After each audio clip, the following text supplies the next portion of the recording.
So we're here today with Gavin, who's just written a book, and he was researching for that book for about 3 years and has been working with the soil for about 15 years and has been in love with the earth all of his life. So welcome, Gavin. You're writing a book. What's it called? The book's called Recipes for Reciprocity, the regenerative way from seed to table. Why'd you call it that? Well, I've been in love with cooking for a big portion of my life, like you just said, and I love creating recipes. But I didn't want to create a book that's just about getting a bunch of ingredients from the store and putting them in our bodies. I wanted to include the earth that gave those ingredients to us in the first place. And that's what reciprocity is about. It's about returning the gift and completing the cycle. And so I wanted to write a book that it's not only about creating, but it's also about honoring the source of the gifts that allowed us to create in the first place, the earth. So giving back to the earth and doing that in various means, rather could be literally from the meals that we create. We use the scraps and we compost and create soil. Or it could be things that are a little bit more spiritual or conceptual, like just saying gratitude, like people say grace, or just saying thank you to the plants or whatever nourishes us. So you said you were in love with cooking, and that's been a large part of your life, but you've told me that you're also in love with gardening. What is it about gardening that you love? Well, I've always felt drawn to plants since I was young. Since I was young, I'd be cruising around out in the garden, touching plants and exploring things and going out in the wilderness. So when my parents bought an orchard in the late 90s, I was really in my element to be able to see things grow, and I started experimenting with growing vegetables and stuff there. And I tasted the difference between mass-produced food that you get in the typical grocery store and food that's grown in rich soil with care. And when I had that distinction, what a real tomato or a real apple tastes like, I knew I wanted it to be a part of my life from then on. So what was the best surprise that you've ever had in gardening?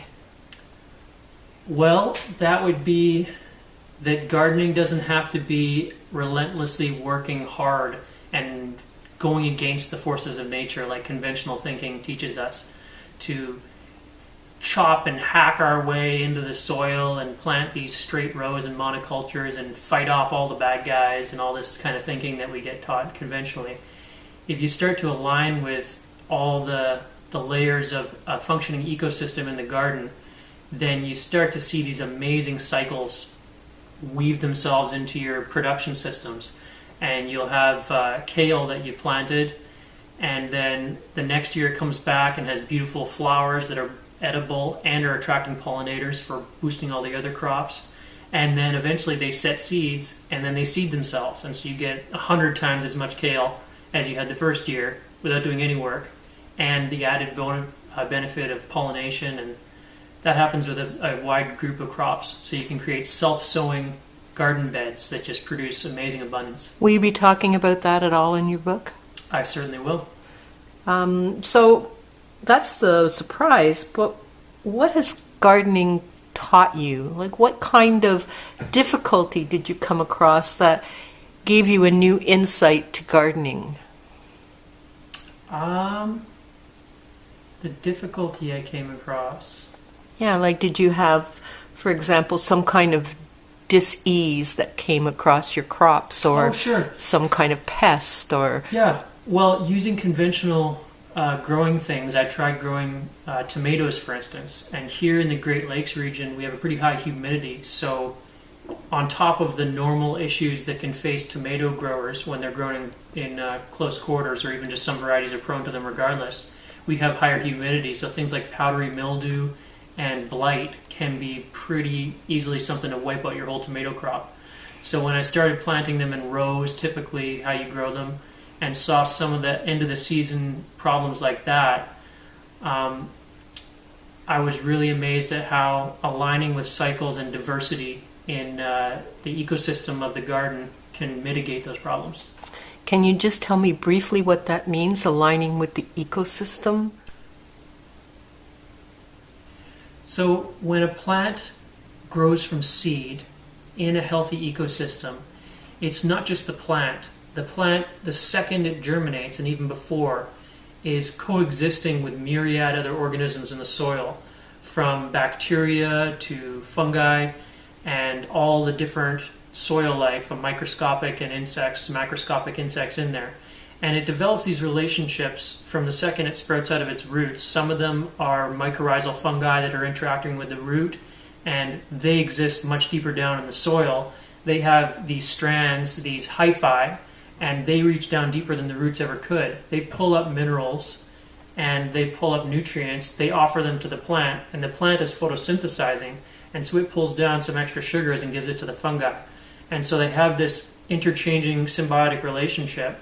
And because of that, the plant will be much more resilient against pathogenic fungi, which are trying to attack it, like a powdery mildew or a blight, for instance. And the same for other symbiotic relationships that exist. So if you have a functioning ecosystem in the soil, your plants are much better off to fight off any issues they might face. That's pretty interesting. And if you're going to have that in your book, are you going to give suggestions of what they can do to have that kind of symbiotic relationship in their gardens? Certainly. So I'm going to think about, how does a forest build its soil? What does it take for a plant community to really thrive in a forest? And how can we incorporate that in our garden space? How can we emulate it in areas and still get the things that we want out of our garden, but also involve all that diverse ecosystem that makes those things really thrive without much work in the forest? So who's your book really aimed at? Well, my book is really aimed at everyone. I hope that there's someone out there who will read these concepts and create a synthesis of them and talk to a little toddler about them, because the kids getting out there and getting their hands in the soil and really seeing the joy of caring for things and watching them grow and making that a part of their life can be a huge positive influence on this world. We start getting more kids into that instead of zombifying on the smartphones and whatnot. And also, I think that there's people who've been gardening for many years, or who haven't just not taken it up yet, who are in later years of their life, who could benefit greatly from the perspectives that are really their ancient perspectives. A lot of permaculture is borrowed traditions from indigenous peoples all over, who are really well suited at balancing their horticultural practices with nature, and then also augmenting it with new scientific understanding to push it that extra distance. Okay, so now what if I'm not a gardener, because I'm saying I can't grow anything? Every time I try to grow something, something goes wrong and I just can't do it. What would you say to a person like that? Why should they get your book? Well, I would say you can create a system where things that already thrive by themselves, that can also nourish your body. Some of them you might consider weeds currently, but some of them can be also things you buy at the supermarket.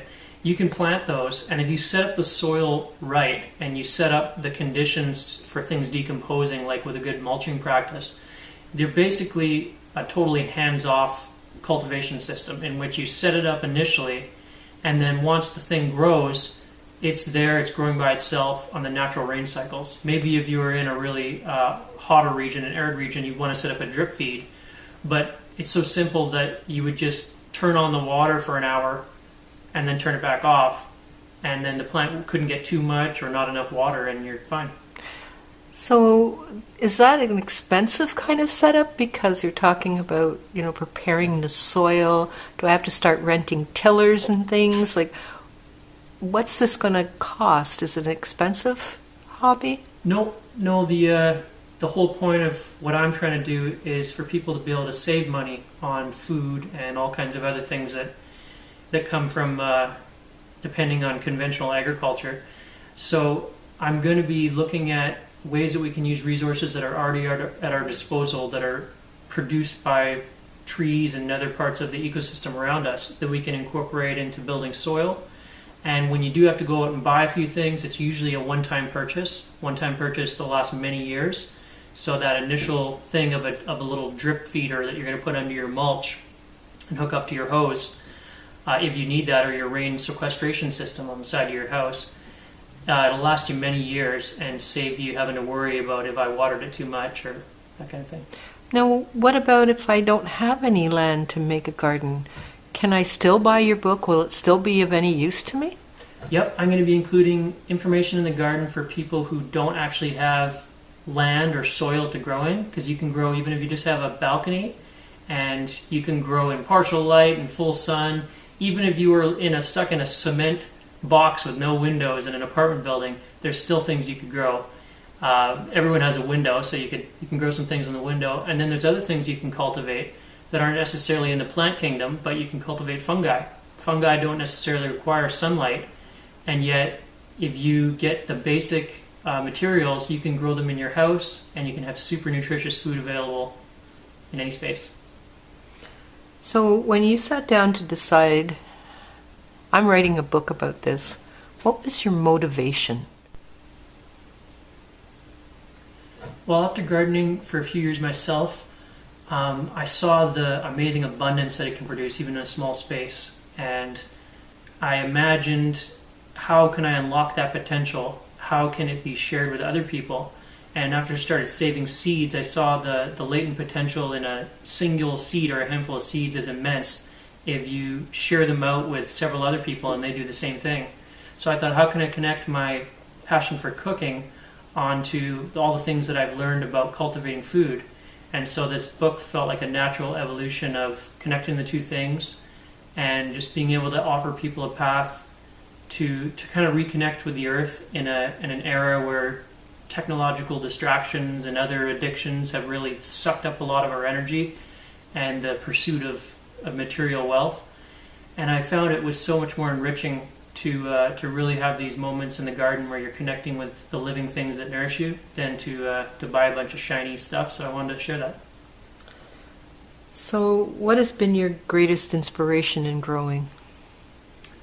My greatest inspiration in growing? Probably my parents.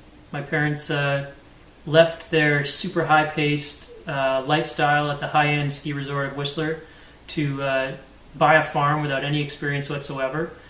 And they dived in headfirst to learn about how to cultivate apples and a wide range of other soft fruit, got into doing ground crops and all kinds of stuff, and they really embraced it. And they had people who were in Whistler who were so grateful that someone was taking the time to grow this really high quality food and bring it to them rather than what they get at the grocery store. And so from that I saw that growing food to nourish yourself and others is a really noble endeavor and something worth pursuing. Now, what would you like people to know? If you could just sum it up in a few words, what would you like people to know about your book? The book is meant to serve as an invitation to reconnect with the living planet that sustains us, and to do so in a way that also nourishes ourselves and our loved ones. And it's going to be accessible to people who are new to gardening and even new to cooking. And it's also going to be offering different horizons of learning that are offshoots from the typical gardener experience that one can really hone in on to increase the yield of their garden and at the same time give back to the planet and the ecosystem. So it's going to be a way to expand our understanding, enrich our joy in the simple moments in life, and nourish our bodies at the same time. So you keep mentioning cooking off and on. Are you saying there's something about cooking in the actual book? There is. There will be recipes in the recipe book.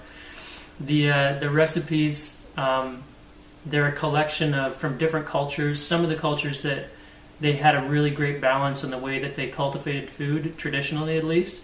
And so I felt inspired to look at what did they do with their crops when they were doing these great sustainable agricultural systems. How did they create with them?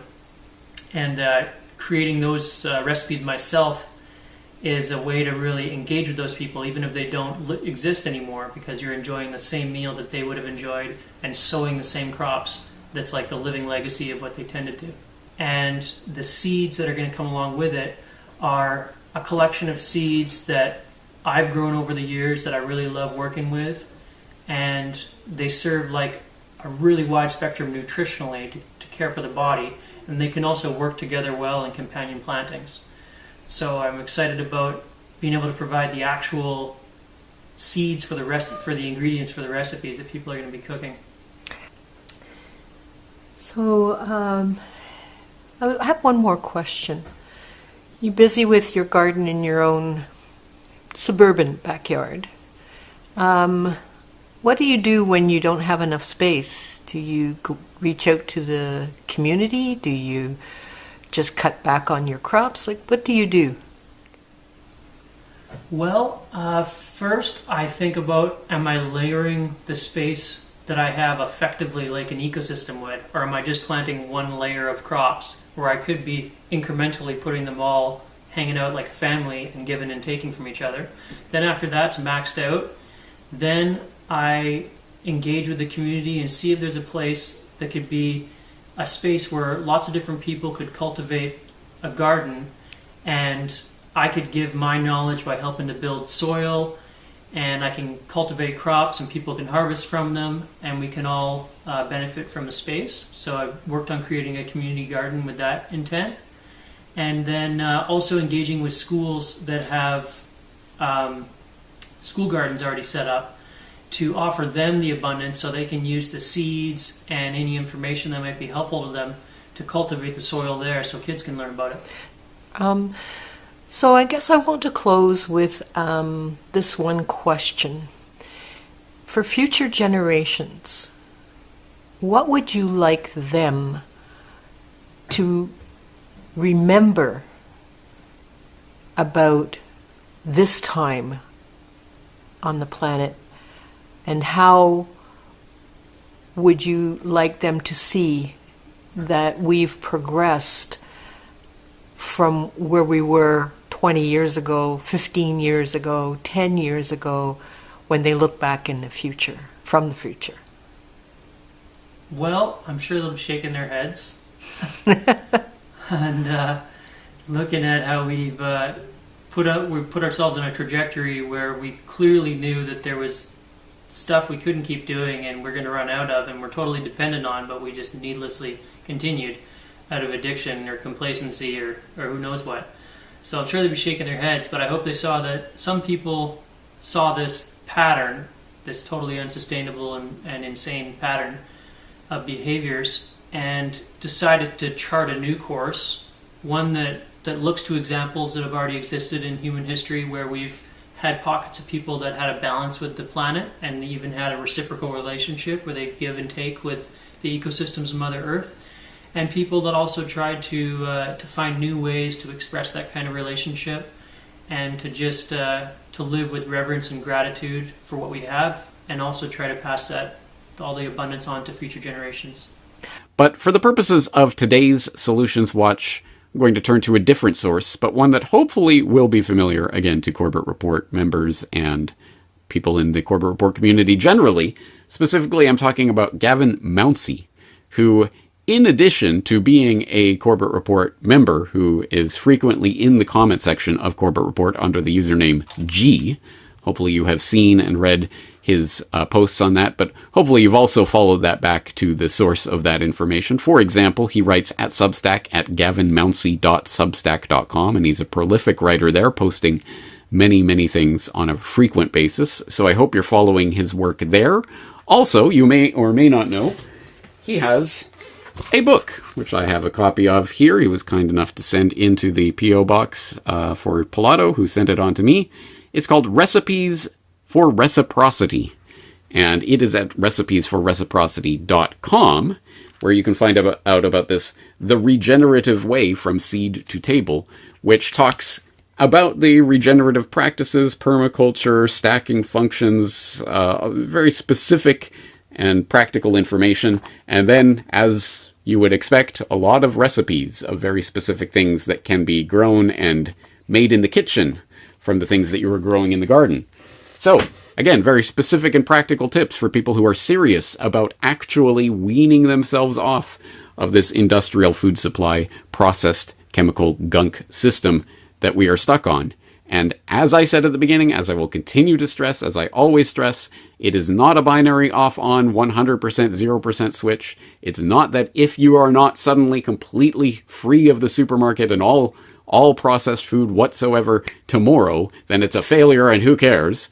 It's a process of weaning and of replacement and finding what works and gradually finding your ways towards regenerative and sustainable practices that can help foster that community which will see us through to the other side of this problem of the future of food.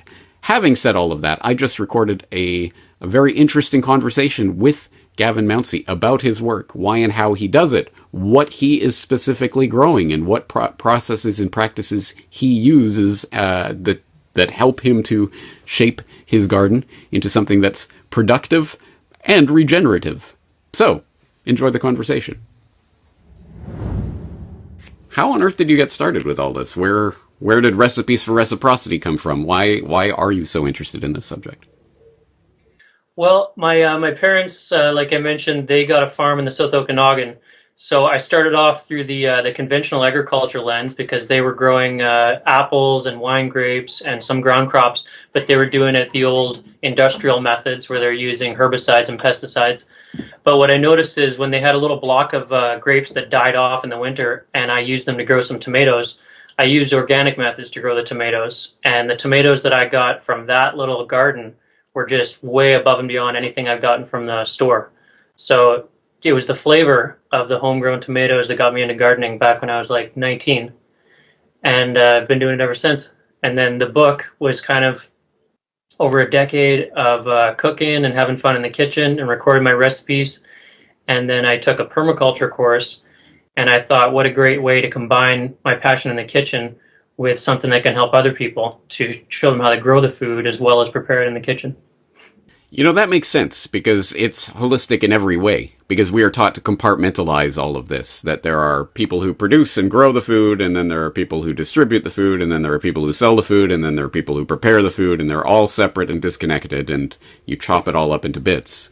Whereas, imagine if you could grow and prepare the food yourself. What a difference that would make. So I think that starts to touch on what I really want to get into today, which is the concept of regenerative agriculture, which, as you sort of allude to there, is to be contrasted with the traditional industrial farming methods that have become the standard. All of these heavy chemical inputs and machinery that is used in most standard farming practices today. Everyone has a different definition of regenerative agriculture. So I wanted to go from your book. When you write about Regeneration 101, you write, natural living systems are regenerative. They renew themselves.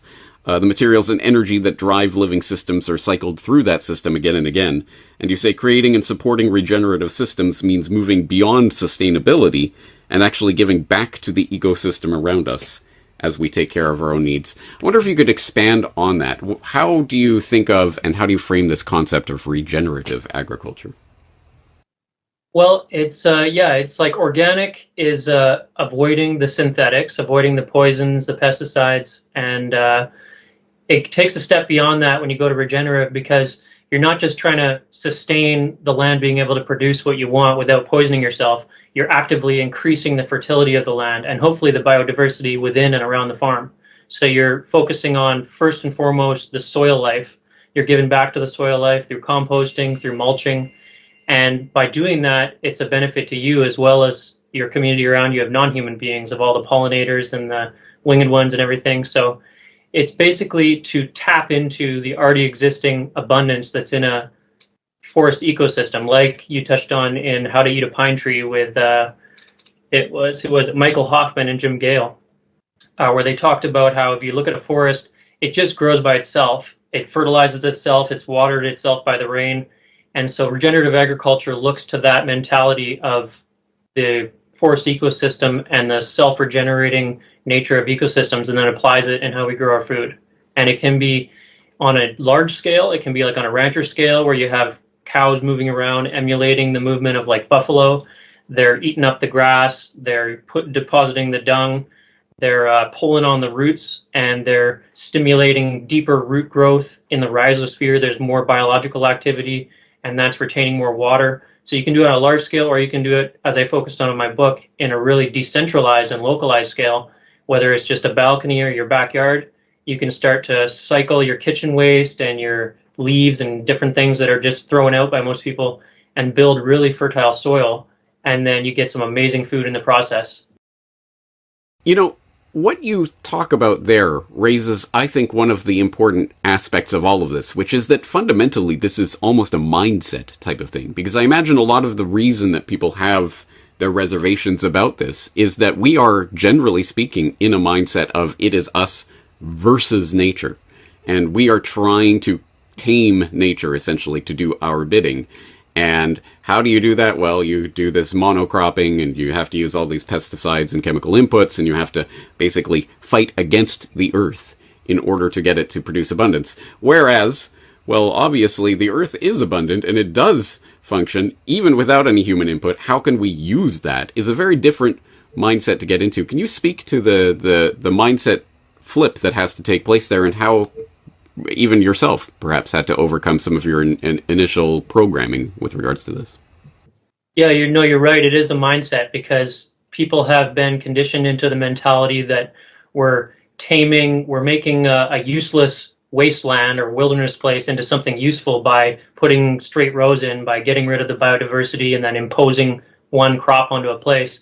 But in doing so, you don't recognize the already abundance that's inherent there. So one of the steps that helped for me was to start recognizing plants that are already growing wherever I'm living, that are providing medicine and food, especially that did, eons past for the indigenous people, because you can begin to see that they already had a farming system that was providing for them, as they just recognized the abundance and then propagated it and continued it. So going out and just taking the time to learn like 10 plants that are growing in my immediate vicinity and look at the forest ecosystem helped me to get past the thinking that you have to have straight rows and a big line of crops to produce something abundant, because you can recognize it in the forest. So you mentioned how important and fundamental the soil itself is to this process. And again, I think the mindset that most people have is that when you plant some crop, you are taking the nutrients out of the soil. And the way to essentially regenerate the soil would be to leave it fallow for a year or to rotate crops. But obviously, there are crops that can actually fix nutrients back into the soil and can regenerate the soil itself. Talk about cover crops and specifics of the types of things that people can do to actually start building a healthy soil. For sure, yeah. There's when you look in the forest, you've got communities of plants. Some of them are creating huge amounts of biomass that's going down onto the soil. It's decomposing, it's retaining moisture, it's adding SOM or soil organic matter, and it's building the ability of the soil to hold nutrients and water. Some of the plants that exist in the forest are nitrogen fixing. So when you emulate that in the garden, you're looking at leguminous plants. You're looking at things like lupins, of course, beans and other legumes. And so you plant those intermittent throughout in a forest garden, throughout perennial crops.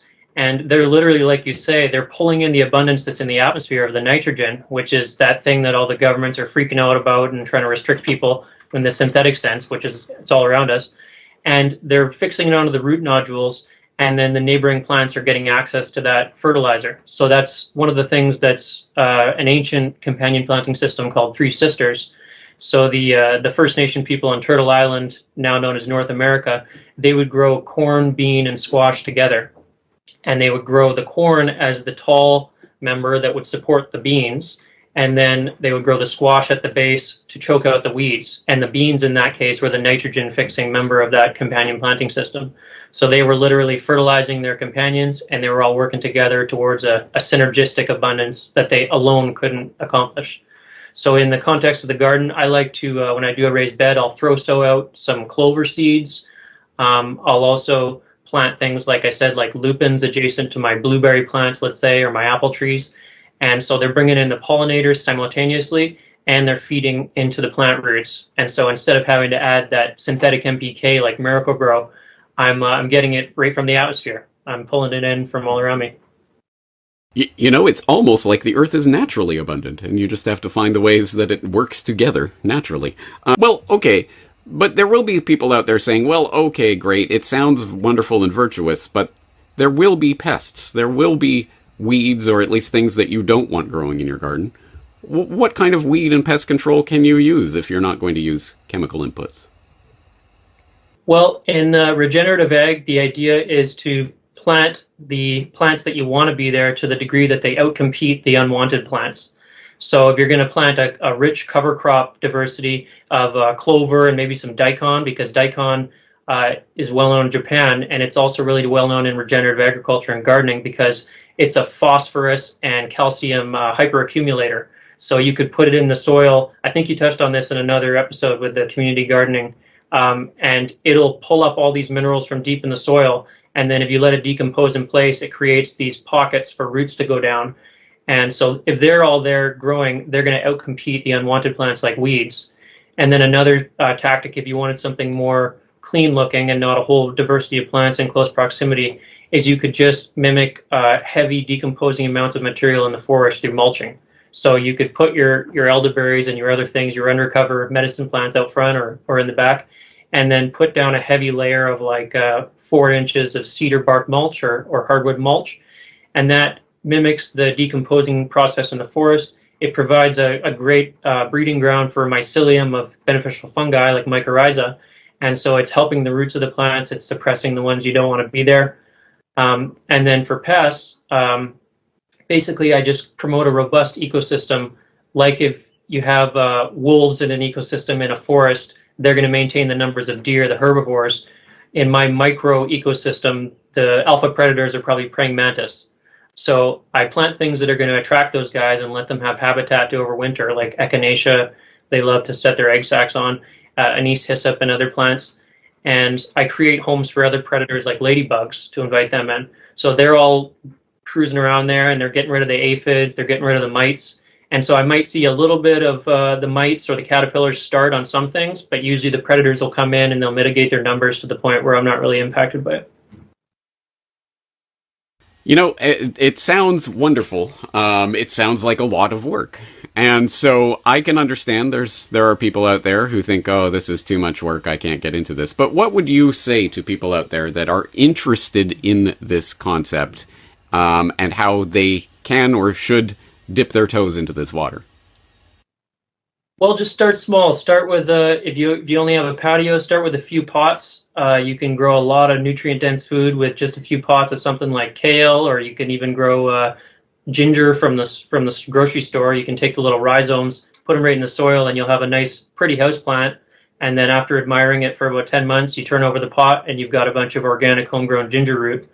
But in general, I would just say that, like you touched on in the remote Amazon tribe getting internet article, you know, there's so much detrimental stuff going on the screens that can be like a neurological weapon. But just getting back and paying attention to the plants, even if it's just a couple potted plants, instead of having to do eye bouncing, you know, maybe we're doing eye nourishing, and we start to recognize the inherent abundance that you talk about, and just like the amazing genius that's just in a single leaf. Like you look at a leaf, it's a system that takes in cosmic light and transfers it into sugar molecules and a variety of other molecules, and then feeds countless beings. And then if you combine that with like nitrogen fixation, you're building soil, you're building entire ecosystems, you know, with starlight. So that kind of thing I find really inspiring. But just to get started, yeah, I would say start a few potted plants of something that you think you're going to eat regularly, maybe some herbs if you haven't done it before. Basil is a great one to start with. I like growing cherry tomatoes and basil in pots because they're really prolific. And then from there, you can start to scale it up. If you've got just a balcony, you can do something like on a vertical grow system where you're climbing some vines up there, maybe some gojis or some grapevines. And yeah, just take it one step at a time. And everyone has failures. I had my crop failures where I didn't pay attention, didn't water a thing, and I had to learn the hard way. But when you do get those good harvests, it really nourishes you in a way that nothing else can. Mental note, eye nourishing is a good topic for a future Solutions Watch, so thank you for that. But yes, okay, excellent. Lots of good resources there, but speaking of resources, I am going to throw in links to a couple of articles that you have up on Substack, Regenerative Gardening Seedling Tree Sources 2024, as well as Regenerative Resources, a recommended reading list from my library, where there's plenty to keep people occupied if they're interested in this, but perhaps a good way of winnowing down to some essentials off the top of your head. What would you recommend as some really important things that people should be reading on this subject? Well, that's a good question. Well, one of the books I've been reading recently, because I'm focusing more on the tree ecosystem side of regenerative ag, like regenerative agroforestry, is a book by a guy called Akia Silver. He's in New York, called 10 Trees of Power, Arboreal Allies, I believe. I can send you the link for that.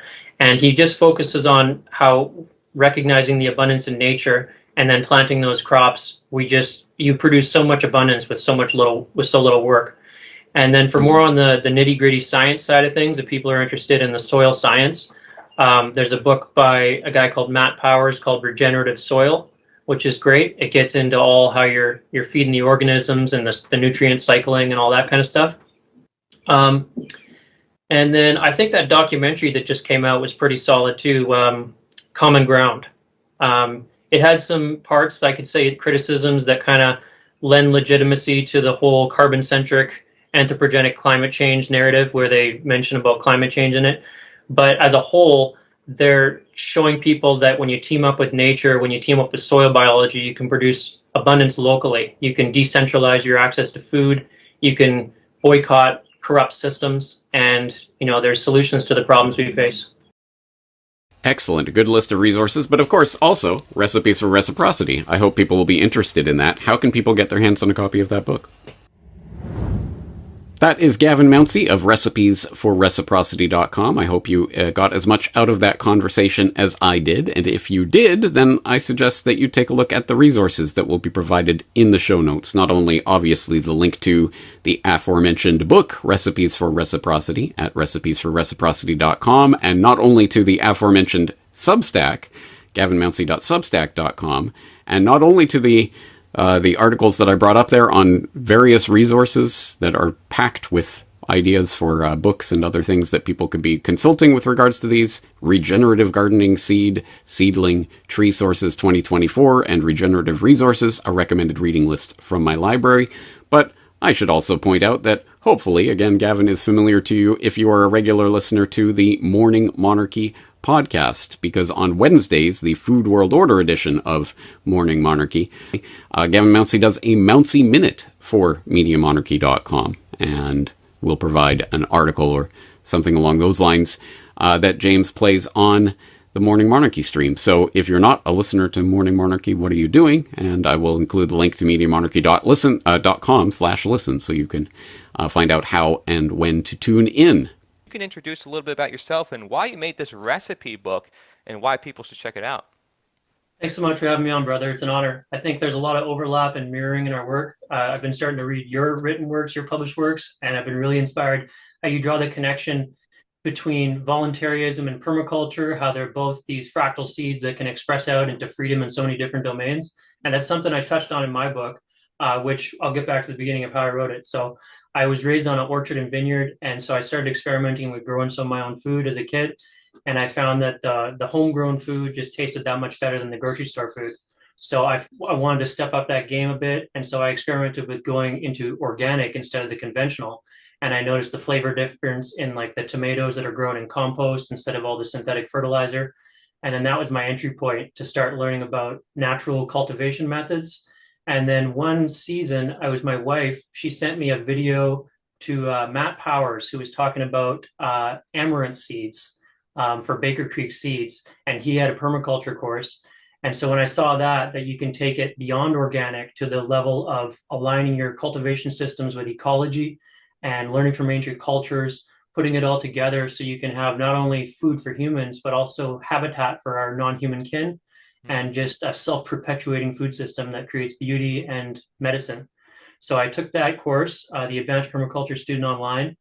And then from there, I was like, you know what? I need to synthesize all this. I have this passion for cooking I always had since I was a kid. I'm learning that we can use free resources. We can learn from nature to build soil, and we can create amazing food. And I put those two together to try to give people a roadmap so that they can just take nature's wisdom and infuse it in their local household and be able to access medicine as food, and then be able to perpetuate the cycle through seed saving, through composting free materials, and then through creating awesome recipes that can become part of family traditions. Because that's kind of the thing, when it gets infused into your cultural traditions or your family traditions, that brings it on through the test of time rather than just being a book on the shelf. It's something that's living and breathing. Yeah, absolutely. Because it is like reviving a lot of this ancient culture. And you'd think that a lot of these recipes or a lot of these ideas should be shared generation to generation. You're reviving a lot of that, it seems. Yeah, that's true, man. There's a kind of a disconnect. I've been talking about that recently in my essays. I kind of call it generational amnesia, and I Mm, think it's related to a lot of what you write about, which is statism, in that there's these indoctrination programs. You mentioned the Prussian education school model in your natural intelligence book, which I was really grateful to see. Something I read about recently in an essay about the spiritual destitution of statism, in which people are disconnected from these place-based cultures, and even people with a lighter melanin skin content who don't necessarily think of themselves as having indigenous ancestors do if you go far enough back. Even the people in Europe at one time, before there was a state regime and wherever they lived, they would have had a close-knit relationship to certain plants and places. They would have looked upon the rivers and the mountains as alive and having a spirit like my Gaelic ancestors did. And so, yeah, a lot of that cultural connection to traditions, whether it's food based or horticulture or viewpoints on the world, has been kind of severed by these indoctrinated education systems. So, part of my book, that one and the next one I'm going to be coming out with, is to reconnect people to those ancestral threads and allow them to plant the seeds in their own life so new traditions and new connections to the living world around them can take root and then can pass on to future generations. beautiful. Yeah, and this is very professional too, I must say. It Thanks. is absolutely incredible. So I thank you for putting the time into it and even, multiple pictures per recipe so people can really, guide along with this sometimes and it's not like that. You got superfoods mixed into nutrition, education mixed into future care, earth care, people care, right? Which is the permaculture principles. So, can you share a little bit about why this recipe book goes into these other topics more? Is there a need to use this recipe book maybe to get to a better future for humanity? Is this not just a recipe book? Like, am I right when I assume that this might be something bigger than than people may think? Yeah, brother. No, that is what it's intended to be. It's intended, I guess, I would put it as it's supposed to be a fractal seed in that it embodies a wholeness on many different topics that can expand outwardly. So it does include the food aspect, using food as medicine and food as creative expression, because a lot of, modern culture is this homogenous, just dead thing of everyone getting fast food and processed things. So I want to revive the life and the art of food. But it's also about looking to nature as the source of wisdom, as you do in your writing, and then recognizing the parts of our modern society that are in conflict with our ability to align with that abundance in nature, mitigating their effects on our lives, cutting them out of our lives where possible, and aligning with nature's intelligence so that we can create abundance on a residential scale, but could also be scaled up to community scale. I touch on food forest design in that book, which is something that I'm really grateful to see you writing about. Jim Gale is actually a big inspiration of mine too. He said in one of his interviews with James Corbett, you can count the seeds in a single apple, but you can't count the apples in a single seed. Right. And so I took that to heart, and I actually sourced out the original progenitor of all modern apples from Kazakhstan, and I've been growing out apple trees from seed, and each one of these seeds produces an entirely new apple variety. And they're, resilient to all these pest issues that the modern apples are not, because they're clones of these 200-year-old trees. And so I've been sharing out those seeds with everyone. And now I've heard back from probably over 100 people that have planted out dozens of these apple trees. And it's this infinite abundance that expands outwardly. So Yeah. it's basically, the book is about that. It's about recognizing that abundance is in nature and the wisdom is there. We can access it, and then cultivating it in our lives and allowing it to spread outwardly through gift economics, which is another thing I touch on in my book. And you and I engaged in when we shared our books with each other freely instead of involving the fiat currency economy. So I'm grateful for that. Oh yeah, I didn't know if you wanted me to mention that, but you were just like I was so grateful that you sent me actually seeds and this book. And you didn't have to do that. And he was like, "Oh, I'll give you my book. I'll give you my book." And we did this swap, and it was just incredible because I love that. And for the local project that we're doing here in Florida, where we're growing food together or bringing to the community, everybody is just pitching in. Everybody's volunteering, helping each other out. I'm constantly like, "How can I help you?" while you're helping me, and it's such a beautiful relationship. I think this knowledge, this food, like this stuff should be free. If we're doing this right, it should be easily accessible. All these recipes, all this knowledge, I find it so essential. So thank you for putting it together. How do you think, because I want to kind of move more into action if you don't mind for the Definitely. audience, and I love the fact that individuals can get involved with this on a system level as too, so not just micro but macro. How do you think we evolve? How do you think we get from where we are now to, say, a freer world based in more of these regenerative principles? Well, that's a great question, man. I guess it first involves identifying those systems and those entities that are not conducive with abundance, not conducive with health on multiple levels, whether it's your body's health or the health of society and communities, and then cutting off those parasitic ways of feeding on us, whether it's through various status systems or corporations that have their kind of tendrils into our lives. And taking action to grow your own food and recognize food as medicine is a huge step in that process. So even though it seems like a micro thing, it has huge macro ripple effects. Where if you start learning about the certain nutrition in foods, the medicinal properties of plants that our ancestors used to address certain medical conditions, you're cutting out big pharma and you're creating yourself as a sovereign person that has food sovereignty and health sovereignty. And from that point, you're standing on a solid foundation where you can go out into your community, you can be an example to live by, you can inspire other people to create community scale projects based on what you've done on your smaller scale project, which is something I'm working on right now with the local Indigenous people here in Ontario. They recently got gifted back a little section of land, and well, they fought over with the government for years to get it, but they finally got it back. So now we're identifying the mother trees in the forest that produced food for their ancestors. We're Wow. saving seed from those trees so that the genetic memory of all that those trees have learned, as well as how their ancestors interacted with them, can go forward.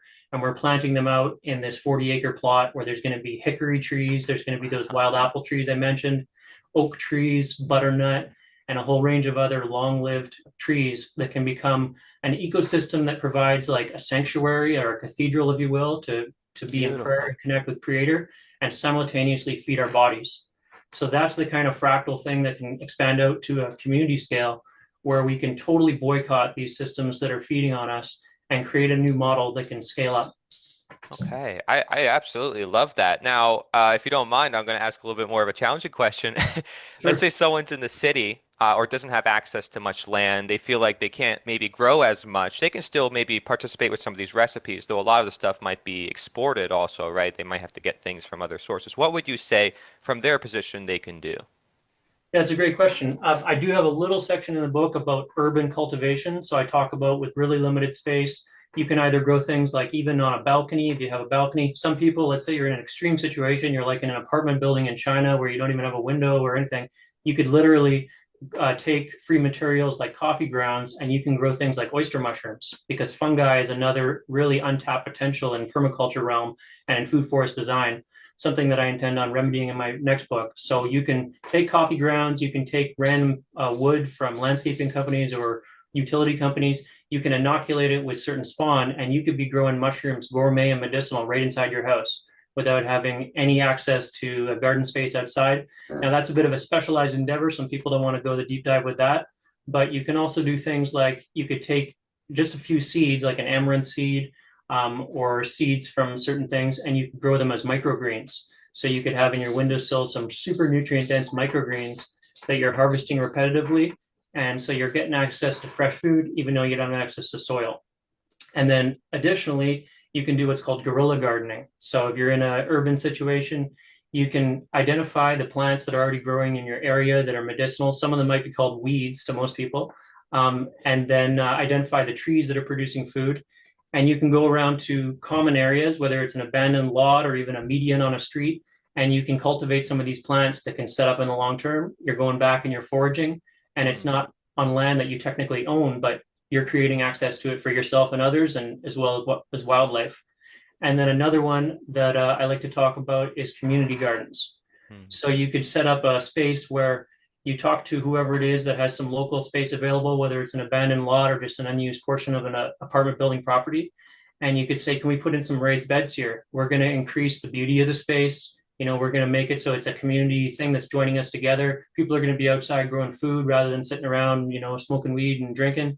And you can sell it to the owners in that way. And I found really good success in that. There was a place here where there was people in recovery from addiction, and I went and said to them, like, I'm going to provide all the compost, I'm going to provide all the seeds, and I'm going to invite people in to just learn about the plant cycle and then harvest their own food. And they were all game for it because it brings up the value of the place in the eyes of the community as something that's a little less sketchy and a little more family conducive. So you can do that kind of thing. And then yeah, there's in my book there's information on how you could get food from the store and you could use it as medicine if all else fails and you're not able to do those other three methods. At least you can use food as medicine through targeted nutritional approaches and Thank you. boycott Big Pharma. Wow, that was a great summary. Oh my gosh. Just went over like 100 different fields within like a couple minutes. So, dude, you're incredible.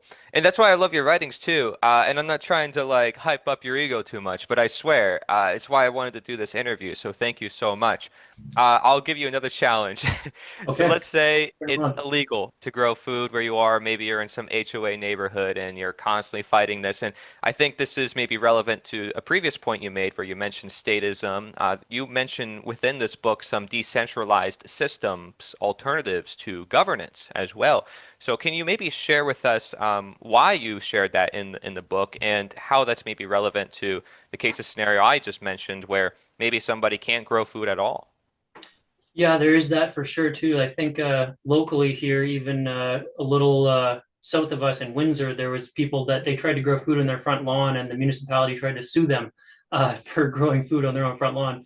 They went to court and they won the fight. But there's also other ways to, if you actually have property and the HOAs are coming after you, to grow food that they might not necessarily recognize as food.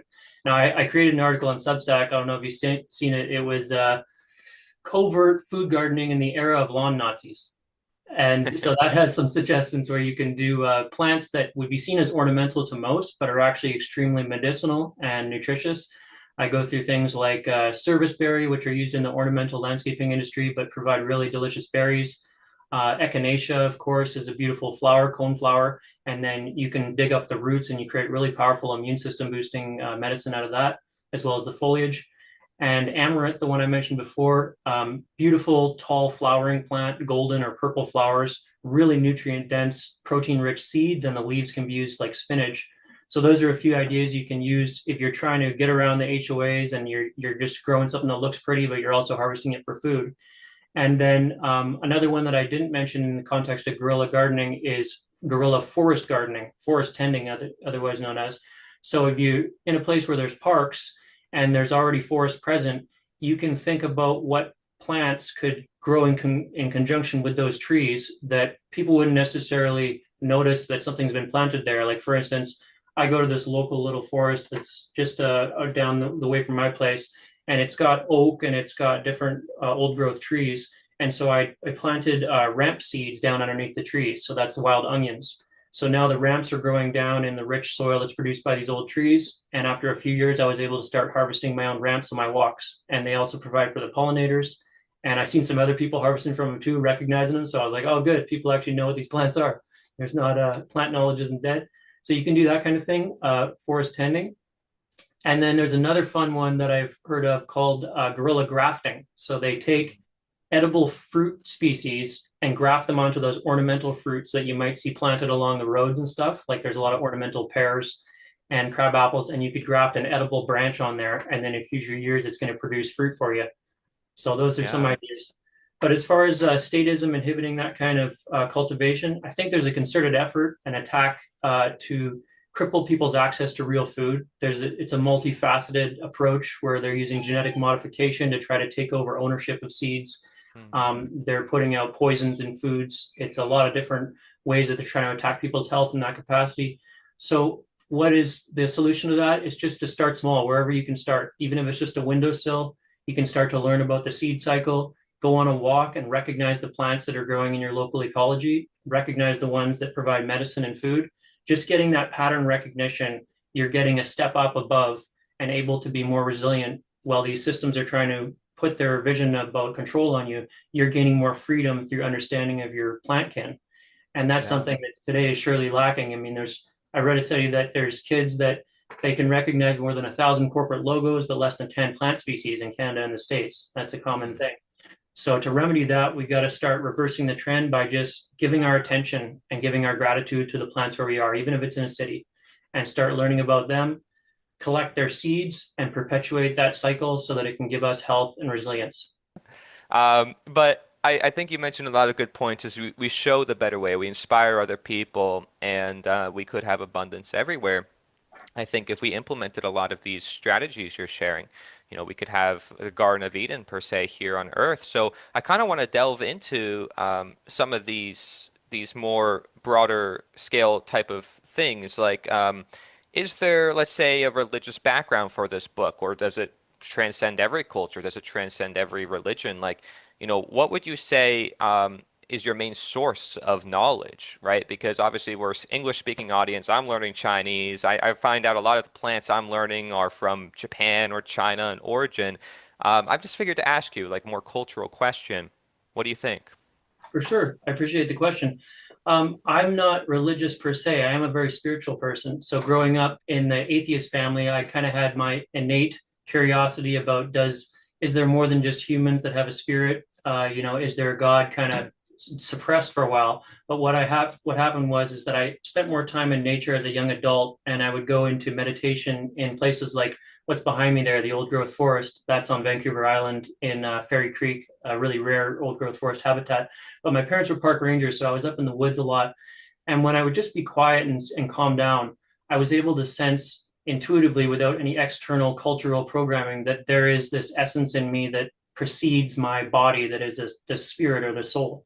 And from there, I started my own path to kind of learn about that there's a creator, that there is a higher source of our spirit, that is like our spirits are sparks that came off of that being.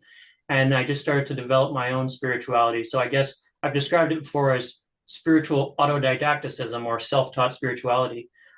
So I do learn about the different spiritual traditions of the ancient Christian viewpoints, the ancient Judaism, the ancient Buddhism, and I see a lot of wisdom threads in there. I also see that sometimes there are these institutional takeovers have happened, whether it's the Council of Nicaea or it's the Constantinian interpretation, and some of these things have been skewed and distorted. So I don't subscribe to any one of those things, but I do recognize the innate truth in things like the Golden Rule and those kinds of teachings. So that's at the foundation of my book, to recognize that we are all of the same source. We all have a spirit. And that I also see this world now through the lens of my ancestors, the Gaelic people, that trees and the living earth also has a spirit and a consciousness. So that is the foundation, to recognize all of our beings as deserving of respect and gratitude, because that is what the animist philosophy allowed for. Basically, here before pre-colonial times in Turtle Island, the cultures recognized our fellow beings as living and having a spirit. They may have hunted them or they may have felled a tree for what they needed, but it was involved with a ceremony and an act of gratitude. So that was the thing that basically staved off mass clear cutting that we see today, because they didn't just do it out of want, they did it out of need and with a thank you involved. And so that's where the reciprocity part comes in my book, and the spiritual aspect, that when we're growing food, we're giving thanks to the earth, to the seeds. We're recognizing that they're giving us a gift. Whether you're vegetarian or you eat meat, these are beings, and I recognize them all as sentient and intelligent. So I recognize that I'm receiving a gift from the plant or whatever being is providing me food, and that instills something in you that's like a really powerful spiritual understanding that ripples outwardly when you start to recognize everything as a gift, and then you want to treat it with respect. And that's something that's basically at the core of my book. Wow. So there's other cultural philosophies that I have that have fed into that. Like I have a lot of respect for the 7 generations principle of the people that live where I live now centuries ago, the Haudenosaunee Confederacy. And a lot of the First Nation cultures in Canada and the Native Americans in the States, not necessarily all their philosophies, but pieces and parts of them.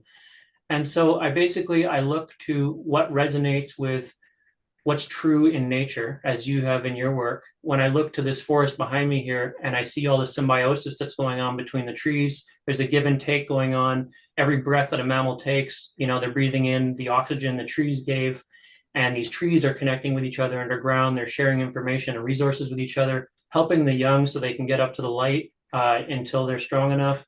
And there's so many amazing reciprocal interactions going on there.